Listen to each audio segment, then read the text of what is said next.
As an entrepreneur, if we want to create great value, we need help. Nobody creates much just by themselves. We need a great team of really talented individuals. Now, between us, have any of you ever made a hiring mistake? Have you ever brought in the wrong person? Of course, we all have, or you've never hired anybody. And one of the things that's happening today is with the internet and with talent all over the world, we're all next door. And I've got a remarkable entrepreneur, Nathan Hirsch, who has been building businesses and having tremendous success. But he saw this challenge that each of us was facing as an entrepreneur and really has focused in on solving it. And I wanted to have him on our show to show you what you can do to make sure you have the right team performing at that high level, creating all that value for your clients and customers in your own enlightened self-interest. So you get to do well by doing well by others. I'm John Bowen. I'm co-founder of AES Nation, and we're here all about accelerating your success. You do not want to miss this remarkable entrepreneur. Ordinary success? No way. You want amazing, remarkable, exceptional breakthroughs. Dig deep, think bold, drive hard, watch yourself soar beyond your dreams. AES Nation. Nathan, you might be the youngest entrepreneur that I've had on, but one of them that's accomplished so much. But before we get started, I want to thank you for being on, particularly that you're coming off 3 days of knee surgery too. So thank you. Thank you. I might be the youngest, but I feel like I've had the most surgeries. So. and it's probably not feeling the youngest at this moment. Nathan apologized to me because he's on the couch recovering and not in his office, but he's a trooper and said he wanted to go forward on this. And I want to share, Nathan, a background. I was going to do the introduction because what you've accomplished in the college dorm and the line of things that you've done that led you to this is really impressive. And sometimes I'm 61. I'm a little older than you, and it's so easy for us. We get caught that the only way you can really get insights is from somebody that has a lot of experience. And what I love, I've got both a mixture of the older guys and younger guys and gals team, and I love having this diverse perspective, particularly from remarkable entrepreneurs like yourself that have just hit the ground running. So before we go into kind of life lessons that I want to share with our fellow entrepreneurs, so Nathan, tell me how you got to where you are today. Sure. So I was a broke college student looking for extra beer money on the side, and I noticed a bookstore was ripping me off. I was buying textbooks for hundreds of dollars, selling them back at the end of every semester for pennies on the dollar, and I knew there were all these online bookstores that would give me more. So I came up with the idea to come up with a competing bookstore against the school bookstore, and before I knew it, I had lines out my dorm room. I had the bookstore sending me cease and desist letters, and it was pretty crazy, and I made a good amount of money doing that. And what I noticed from selling all these books to different online bookstores is I came across Amazon.com, and when I found it and learned that I could be a third-party seller, I became obsessed, addicted to it, and this is all I wanted to do. But I quickly realized that I didn't want to carry around textbooks the rest of my life. I also thought that by now they would be outdated and everyone would be on Kindles, which hasn't exactly happened. At the same time, I didn't have money to buy a lot of inventory. I didn't have a warehouse to put inventory, even if I had it. So I wanted to come up with a different business model. And that's when one day I came up with drop shipping, years before I knew it was even called drop shipping. The concept that I would sell something that I didn't have, work with all these suppliers and vendors. I focus on sales and customer service. They focus on building the product and shipping it. And before I knew it, I was running this multi-million-dollar Amazon business out of my college frat house, hiring people before I could legally drink, making every good and bad decision that a young entrepreneur makes. No, it's pretty amazing. I mean, give us a little scale idea of the scale that you did, because I've got, I was looking at some of your background, and I'm just going, that's a lot of books and a lot of resellers and different vendors. I mean, that was a lot to coordinate. Absolutely. I don't have the book numbers because I didn't even know like I was running a business at the time. I was just doing it for some side money. But once I started the Amazon business, I mean, within a year we were selling over $1 million on Amazon. By the time I graduated college, we were between 3 and 4 million on Amazon.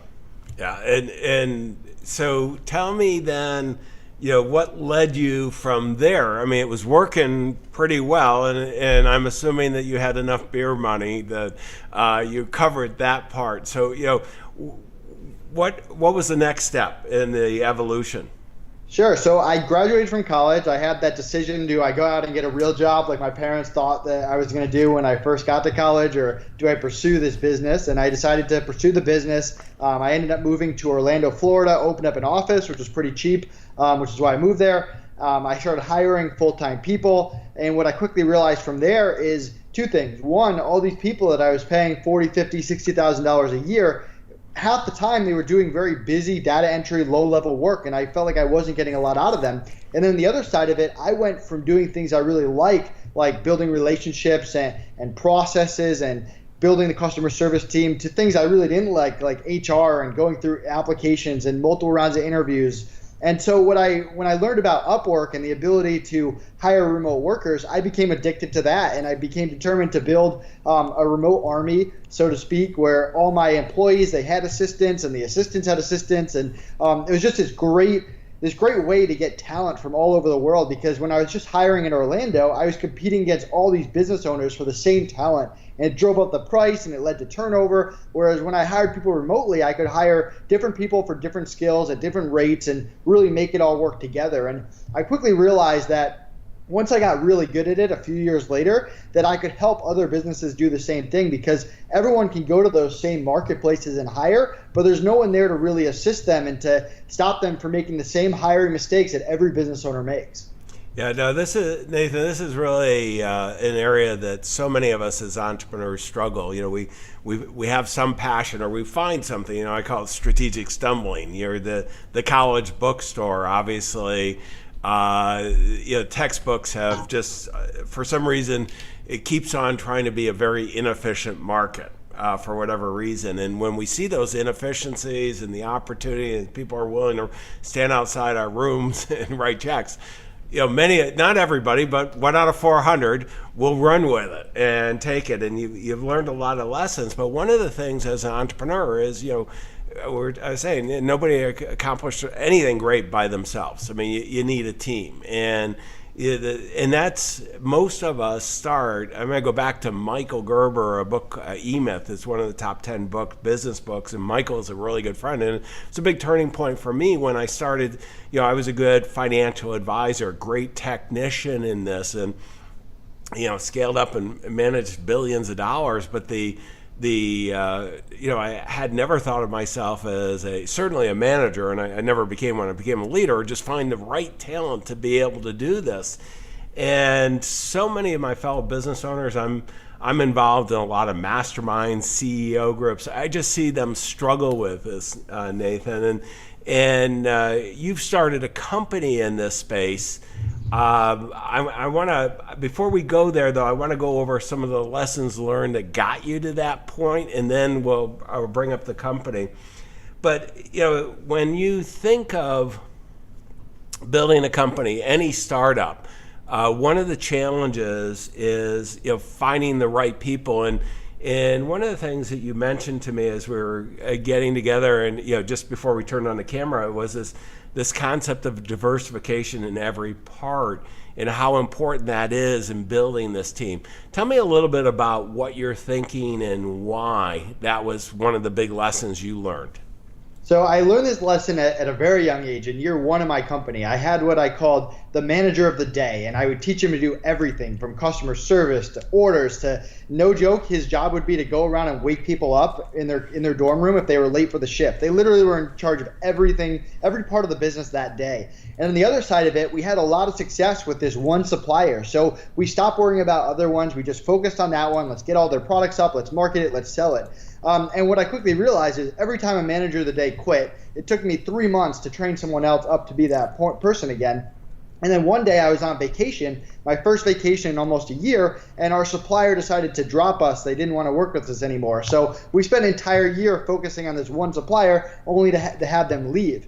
So after I got back from vacation, we started reaching out to lots of different suppliers. We diversified very well. Within 6 months, we were bigger than we were before and more protected. We started hiring people for very specific compartmentalized projects and tasks. And we were very protected. If someone left, it wasn't the end of the world. We put someone else into the system. If a supplier dropped us, which obviously wasn't ideal, we were protected. It wasn't, oh my God, all hands on deck, let's fix this. So that was a lesson I learned at a very young age. It's something I preach to my clients, the people that want to go in and hire one person to do everything. And it really protects you long term as a business owner.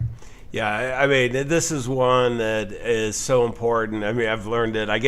We learn things, but we don't always do it. Learn it, and then you forget, and then there's a reminder. It's kind of the 2x4 across the head, is that, somebody who is very important in your operations leave, or, even worse, they should leave, and you're not in a position to let them release them for a new opportunity. And this is where, as you start having your business be successful, it's so critical to have, nothing critical as much as possible. And human resources for all of us is usually one of our largest expenses, if not our largest. And we just, having this great team, but having the redundancies there and not having just one person. And as you're working with these people, I'm going to go to number 2, this whole concept of avoiding gray areas and setting expectations. How'd this lesson come about, and what are you sharing with your fellow entrepreneurs so that they can be even more successful?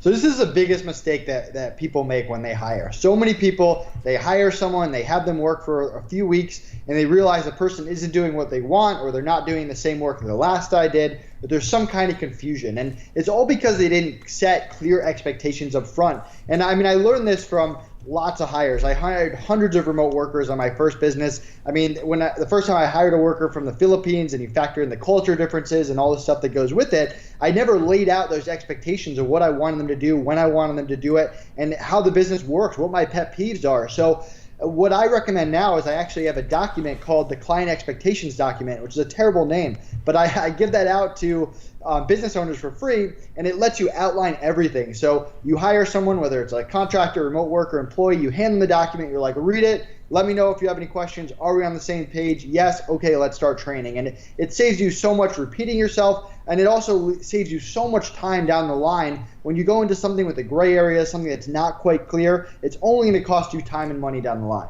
Yeah, I find that I have a virtual company with probably about 30 people working with me now, and multiple businesses, and the thought process, as we're bringing in 2 more or 3 more people over the next 30 days, and we're scaling up, and I would expect to bring in a number more. And what happens so often,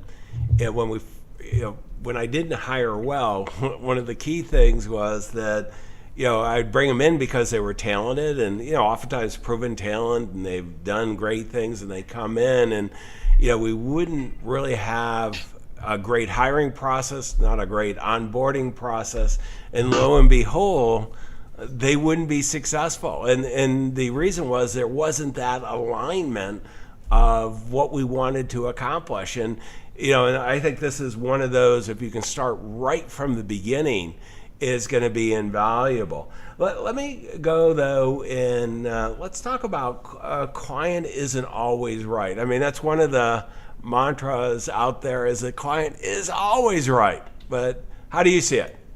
Yeah, and it kind of goes both ways, on the client side and on the worker side. The client's not always right, but at the end of the day, you want to make them happy. The core of your business should be customer service focused. Whatever you can do to compromise and make them happy, especially if they're your first clients, treat them like gold. On the worker side, there's always compromising when you're dealing with real people, and just keeping everyone happy should be your top priority. It leads to way more issues down the line. Stuff tends to pile up in business, especially if you have a lot of different personalities working together, a lot of different clients that you're dealing with that all want different things at different times. So If your core focus is how do we compromise to make sure everyone's happy at all times, that's really how you scale. I mean, right now, FreeUp has over 500 workers in our network, and that's a lot of people to talk to. And then on the other side, we have thousands of clients in our network that all want different things, have different expectations, or have different hiring experiences in the past. So keeping everyone happy is incredibly hard and challenging, but when you make it the core focus of my internal team, where the goal is let's figure out a way to make everyone happy with what's going on with the systems, the process, the policies,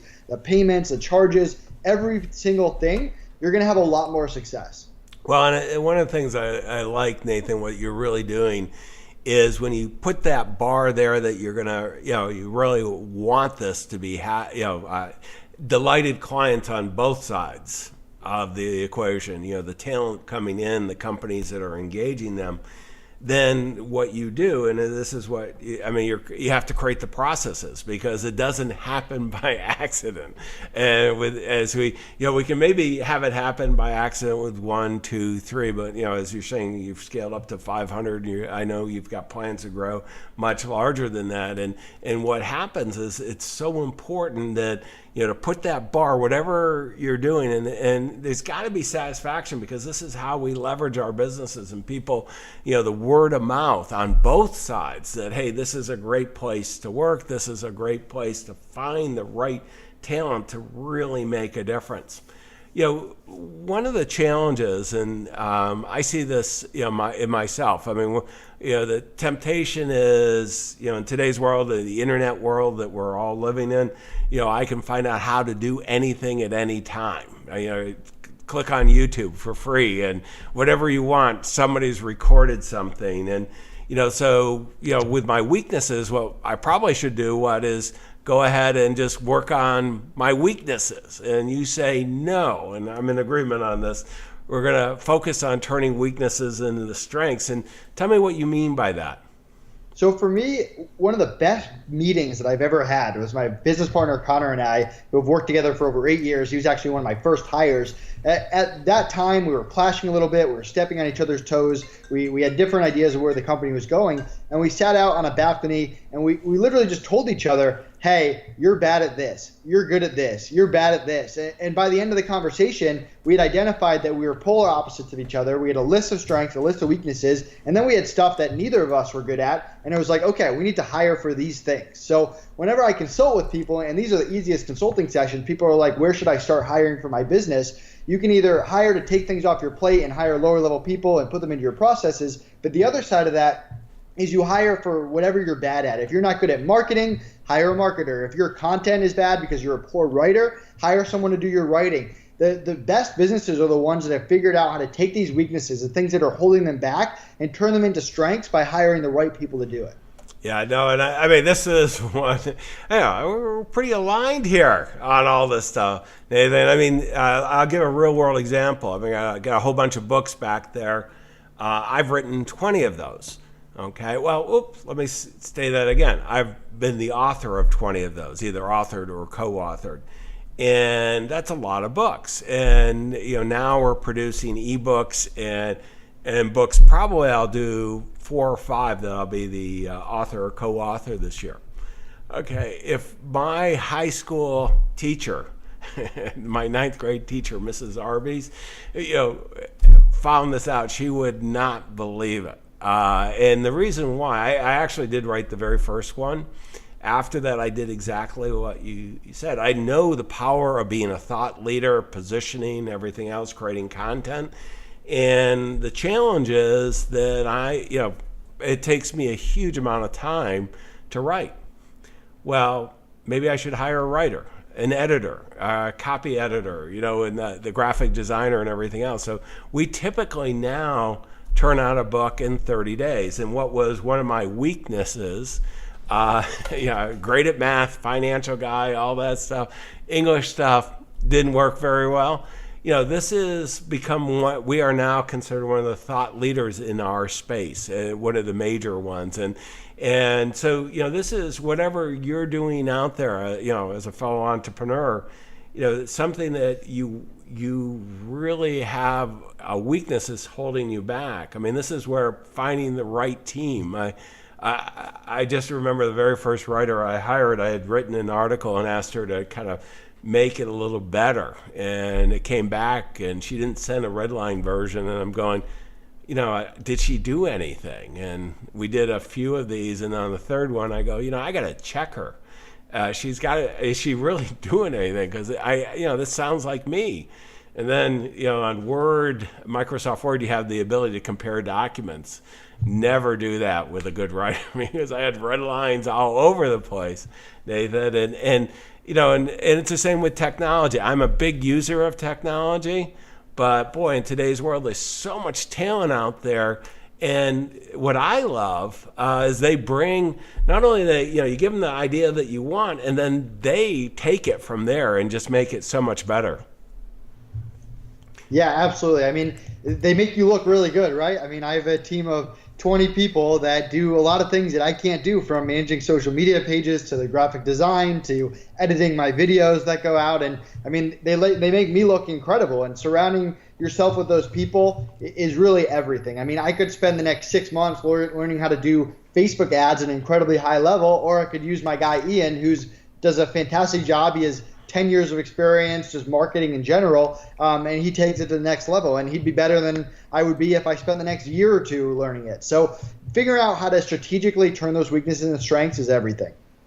Well, and one of the challenges as we're doing all this is, how we treat our teammates, because I grew up in an age, I have a military background. I was a pilot in the Navy, clearly chain of command there, but I'm 61. In my age, it was chain of command for all, and people were fortunate to have a job type thing. Now, in today's world, as we were talking about, workers have choices, and you got to treat them right, or what? And I live in Silicon Valley. If you don't treat them right here, they can walk across the street pretty quickly. But in today's world, they could be anywhere and walk across the street virtually. So what are you talking about treating them well, and then how do you do it? Yeah, I mean, I've had clients that come to me and they're like, everyone I hire quits. And I'm like, all right, let's get to the bottom of this. Like, show me how you interact with people. And I'll introduce them a few workers, and they'll shoot off an email that's talking down to them, that makes them feel terrible, that's not that team mentality at all. And they're really nice clients. And I'm like, all right, let's take a step back. Like, let's go through this email and figure out how to change it so that you're not always talking down to someone. And a lot of people don't do it intentionally. But what you have to realize is all these different workers, especially when you hire remote, come from different backgrounds, have different emotional stability. They have different clients that treat them in different ways. They might have clients that treat them really well, and then they get to you, and if you're not treating them on that high level, they're really looking for that. So you need these people more than they need you, or just as much. You have to treat them well. You have to figure out ways to show them that their work means something. For example, don't just give them a sheet, have them do the work, hand it back to you, and you give them another one. Show them how it actually impacts the company. Show them the goals of the company, how what they're doing impacts those goals. Thank them when they do a good job. Tell them when they do something bad, something good, so it's not just harping on them when they mess up, and really make them feel part of the team and something that's growing and something they want to be a part of long term. Because even if it is a one-time project, if it's a graphic designer for a logo, you want to be able to come to them again in 5 years, maybe for another project. So you want to build those long-term relationships. And so many people, they kind of think that they're the boss. They can talk to anyone any way they want, and they have a lot of turnover, and we both know how expensive turnover is. I mean, it kills startups. It can set you back months. It can cost you a lot of money. It's a lot cheaper just to treat someone well to begin with. Well, and we have almost no turnover, and one of the reasons why we do it is I follow your advice. And the way I've found it to be different is I just, particularly with virtual assistants, virtual contractors, independent contractors, is that I treat them as fellow entrepreneurs. I mean, they do have choices, and they are entrepreneurs. They may be small scale, they may be solopreneurs, but they have the choice of who they do business with, and very seldom am I the only one they're doing business with. And I like it that way. I mean, in the days of when I had employees, one of the big things was I had to create enough work for them to be all fully engaged. Well, with an entrepreneurs, I like virtual businesses or working with virtual entrepreneurs the idea then they get up every morning, if you inspire them and they want to be part of your ongoing team, they want to help you become more successful. They want to create a bigger pie so they can play a larger role. And this is where there's so much more alignment versus the entitlement type model. But to do that, you've got to treat them, and this is a rule I just always remind myself, is they're a fellow entrepreneur. They may be a smaller scale, sometimes they may be bigger, but they're going to have their, they're the right talent. They're going to have that unique skill that is valuable in the marketplace, and you've got to attract them much like you would attract a client. Right, Nathan? Absolutely. I mean, you really hit it on the head. A lot of people forget that these remote workers, they're freelancers. They work with other clients. They have lots of opportunities. Just like you get access to talent from all around the world, instead of just being in your town, they get access to clients from all around the world as well. And it's really the best. I mean, on the personal side, yes, it's great to treat people well and you build really strong relationships. And some of the cool stuff for me is whenever I travel, I always get to meet up with people that I've done business with one way or another, and it's kind of rewarding. But on the business side, if you just look at it as a strict business decision, it costs you less money. It'll make you more money long term if you can figure out how to motivate and treat people well. Yeah, no, it's funny. I have an executive assistant, Stacy, who is in Des Moines, Iowa, and I had never met her. She'd been working with me for about 3 months, and we were doing a large event in San Francisco, so I flew her out. And a good friend who wasn't at our event but happened to ride down with his wife was from Des Moines, Iowa too. And they started talking, and he didn't know I was there, and he was running a large event at the same time. So we were just talking. We got off the phone, and it's a crazy world in today's world that many of the team members I've never met that are very important to me.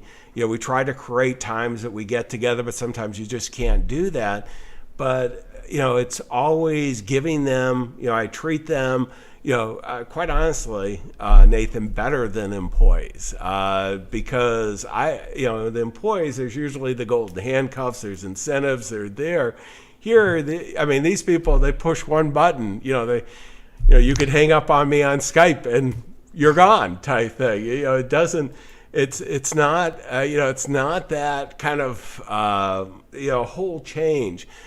What are you seeing? Your contractors. When are they raving that this is somebody they want to work with? What are those people doing? Well, one of the cool things about FreeUp is we have very little turnover in general, but it's also against marketplace policy to drop clients. So part of it is not every client is rainbows and butterflies, and we want to teach people to deal with tough clients. And a lot of it goes back to stuff we already talked about, like avoiding gray areas, setting expectations, client is always right, but make them happy, all that kind of stuff. But a lot of it is the client isn't malicious. Just like most of the time, the worker isn't malicious. They want what's best for their business. They want to treat someone well. A lot of times they don't know how. They don't know how to manage people. They don't know how to set the expectation. They don't know how to treat people well or how to motivate them and how to set goals. So part of assigning the worker with us is also educating them. And the worker almost comes into it as a business owner, like you said, trying to help the client out, being like, hey, I work with other clients. Like, this is how you approach these different situations. And we try to take on clients that are willing to not only hire, but learn and improve as well. So that's what's kind of cool about the FreeUp network. Let's go into, I'm going to put up on the screen your website. It's FreeUp, and they have 3 E's. Links, obviously, anything we talk about will be at AES Nation. But give me kind of big picture. Our fellow entrepreneurs are going, okay, I know that I should be delegating more things. I should, there's certain things that weaknesses that I have that I can build into strength if I have the right team members. Give me kind of a little bit specific now, and how you guys do it and how you differentiate yourself in the market from the Upwork and the different virtual assistant kind of services out there. Yeah, so remember, I've been a client for 9 years or so. I know what clients like, and I know what they hate. So I really tried to design a marketplace that has everything that clients like. So at FreeUp, we get hundreds of applicants every week. We have a great interview process based on my 8+ years of hiring. We have 15 pages of communication marketplace guidelines that our workers have to memorize and get tested on. And then we take the top 1%, we add them to the network, and we make them available to the clients first come, first serve. So as a client, it's free to sign up. There's no monthly fee. Anytime you need a worker, instead of posting a job and getting 100 applicants, you submit a request. We fill that request with 1 to 3 people, depending on how many you want to meet. And then you get to meet the worker, interview them quickly, hire them same day if you want to. So let me stop you just for a second. How am I meeting them, Nathan? Sure. So you put in a request inside your account. Once we're ready to fill the request, you get an email saying, here's Bob. He costs $10 an hour, whatever it is. And then Bob will introduce himself, and all the workers, they have email, Skype, WhatsApp, Viber, phone call. If you have your own software that you want to use to communicate with them, you can do that. They'll communicate with you however you want. And how do I, let's do 2 different ways, projects and then ongoing type of work. So if I have a specific project, walk me through, give me make up a classic project that you have. And the reason why I want to go in a little bit more detail, Nathan, is I have a lot of fellow entrepreneurs. I spent over $100,000 a year in various mastermind groups and CEO groups. So got a lot of CEOs, and one of the things that they struggle with, and I did too, is, this concept of having this great virtual team is just huge. People love that concept. And very few businesses are really using it to the level they could. And, and I look at it, I don't go overseas. I'm primarily all US and a little Canada and a couple other places, but I pay at the higher level. Then I'm not looking to save money. I want the best talent I do a very high-end services for the financial services and very successful business owners. And we have also a division for the super rich, 500 million more. I want just the top of the top. But I hire both. And so I want to go into the details so my fellow entrepreneurs can go and say, okay, I can see how to do it. So I want to get started. I want to try. I've got a project.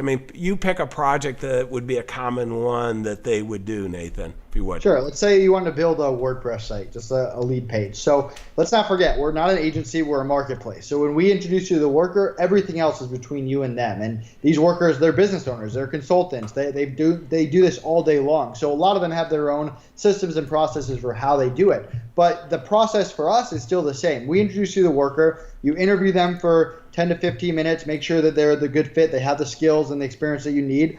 Click the hire button, you're good to go. And from there, they do a quick audit. They go over with you your goals, your expectations, what we talked about before, trying to eliminate every gray area so they have the complete scope. And once they have that, they're going to let you know the estimated hours that go with it, because we only bill hourly. And they need to get approval before they can start work. So they're like, hey, this is the scope. It's going to take 10 hours.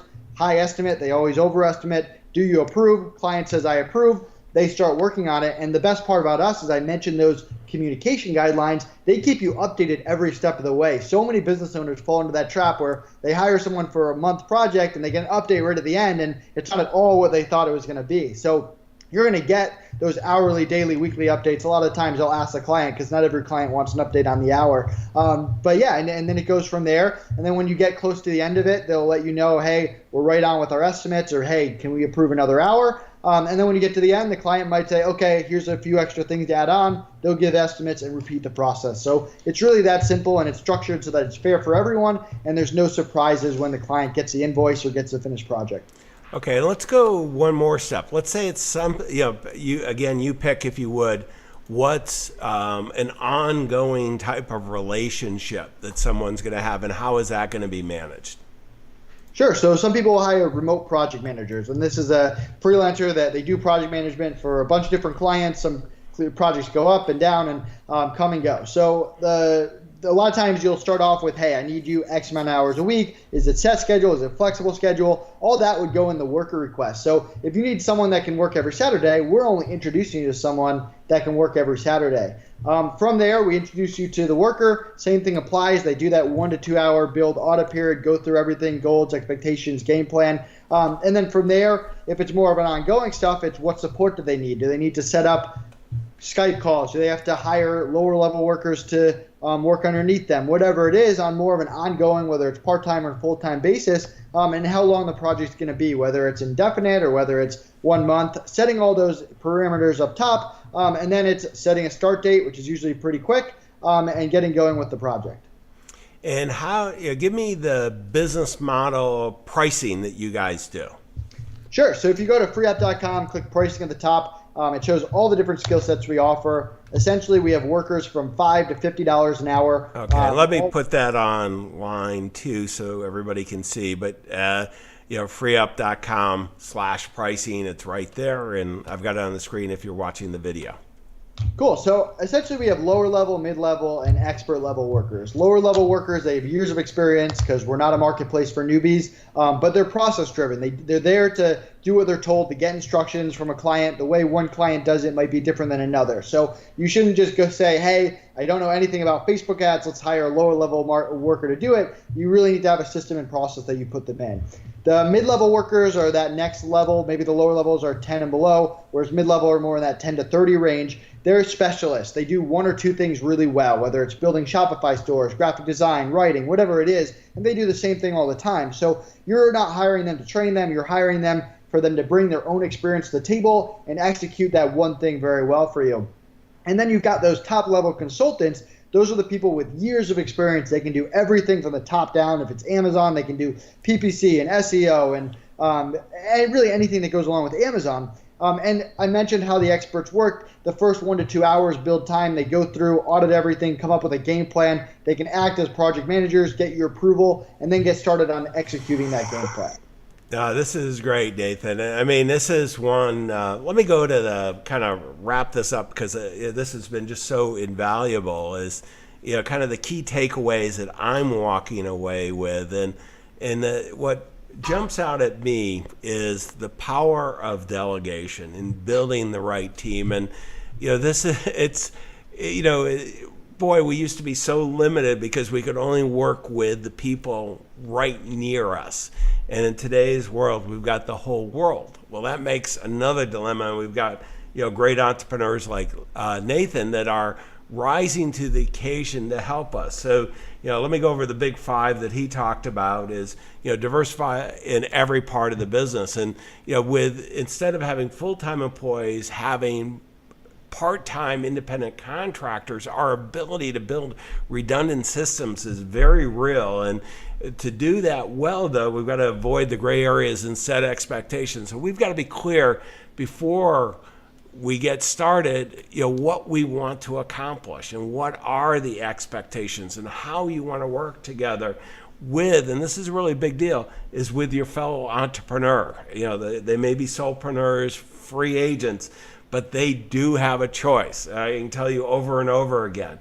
And, this is, I love that you're facilitating this, and you're facilitating trying to keep both parties happy, but each party has to do their part as well, the client and the worker. But the big leverage in today's world is finding, for most successful entrepreneurs, it's no longer, we don't need to know what to do. Quite honestly, we don't even need to know how to do it. We need to know who. And this is where finding the right you shouldn't be doing very many things. And the right who can make the strength just take off. Treat the fellow entrepreneurs well, and you will do well. I'm going to encourage you to take a look at, I think, a great service, FreeUp. I will be using. I haven't used it yet, but I will be using it because I'll tell you, these matching services, it is finding the right people in the right spot. Takes some effort. And Nathan, I appreciate you doing this. And I encourage everybody to go at aesnation.com, get the transcription, the show notes, and it will in the links, and check out what Nathan's doing, and make sure to build a great team so you can make a difference. Your clients, your customers, they're counting on you. Don't let them down. Wish you the best of success. Thank you. Have a good rest of the day. Exceptional, remarkable breakthroughs. AESNation.com.